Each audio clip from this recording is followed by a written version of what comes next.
ժողովուրդ ջան, սա իրականում վերջն է, ոտքի կագնեք, հասկացեք, պետք է, այս թուրքը նույնն է արել ու հիմիկվա թուրքը նույն բանն է անում, էլիտան գլխատում է, որպեսի ձեզ մորթի, որպեսի ձեզ ամեն ինչից զրկի, որպեսի ձեզ ամեն ինչից զրկեն, մորթվելու եք, ոտքի կագնեք, ու մեկ էլ հարցրեք, ուր են այդ խորհրդարանի դավաճանության բոզերը,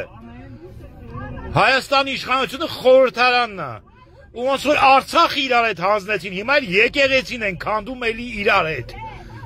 են ազգային կապիտալներ են ուտում, հույսով որ թուրքից բացի իրան ձեռը երևի մի բան կգնի,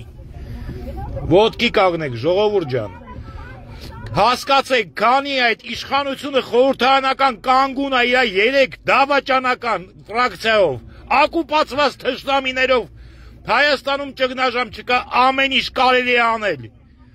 պահանջեք այդ դավաճանության բոզերից, մանդատները վայր դնել, ծեծելով պահանջեք, ջարդելով պահանջեք, դրանք են հիմնակար, այդ միլիցիային չի, այդ այլանդակայու անասունասարից բերած, երբ որ հայկական տավարի ցեղը փոխեցին ուրիշ անասուններով այցեն ցեղավ, բայց հիմնակարը Նիկոլի դավաճանը, Նիկոլին ընտրողը, կապիտուլյանտի հետ ընտրության գնացողը, բունկերից մի օր ավել ապրող խոզին հանողը, հիշում եք չէ ոնց էր դողումը ինչ էր կատարվում, այն որ զինվորի գերեզմանները գնաց գրավեց մեր տղեկի գերեզմանների վրա ոտքերով ազդում էր, իսկ այդ նույն ժամանակ այդ